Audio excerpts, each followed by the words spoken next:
So you want to say anything to our Crickline fan and to your fans? আমি আমার ফ্যানদের উদ্দেশ্যে এটাই বলতে চাই, যদি আজকে বাংলাদেশ হারে অর্ধেক কেমত আমি করবো, ঠিক আছে? বাংলাদেশ 5 আগস্টে কিছু কেমত হয়েছে না, আজকে কেমত আমি করবো। যদি আজকে বাংলাদেশ হারে পুরা স্টেডিয়াম মুইটা বাসায় দিব, খালি দেখবেন।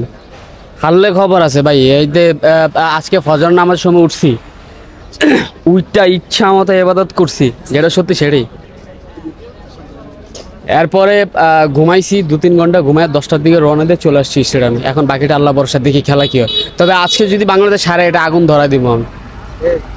Okay, so it's going to be a challenge between Bangladesh and West Indies. They have to be careful because Mr. Basim Raj is here in the stands. হ্যাঁ, কারণ আমি বাসিম রাজ, আমার দেশের বাড়ি কুমিল্লা। পুরো কুমিল্লাতে এক পিস প্র্যাঙ্কস্টার, যারা সবাই আমার আগের ভিডিও দেখছেন তারা বলতে পারবেন যে আমি কি।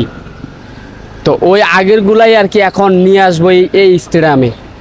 অনেক কষ্ট করে আসছি, আমার জীবনের প্রথম বাংলাদেশের খেলা সরাসরি দেখা, প্রথম এই স্টেডিয়ামে ঢোকা। যদি আমার ইজ্জত বাংলাদেশ না রাখে, ওগো ইজ্জত আমি আজকে খাই দেব। ঠিক আছে না? ঠিক আছে ভাই, আজকে ওদের ইজ্জত আমি খাই দেব। খালি অপেক্ষার পালা আর কি, সময়ের অপেক্ষা।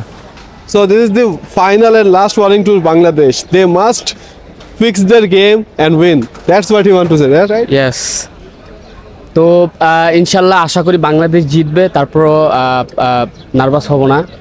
ইনশাল্লাহ দোয়া করি বাংলাদেশ জিতেও, কারণ বাংলাদেশ জিতলে এটা আমাদেরই গর্ব, আমাদেরই ভালো লাগা, আমাদেরই প্রত্যাশা। তো থ্যাংক ইউ এভরিওয়ান। আল্লাহ হাফেজ।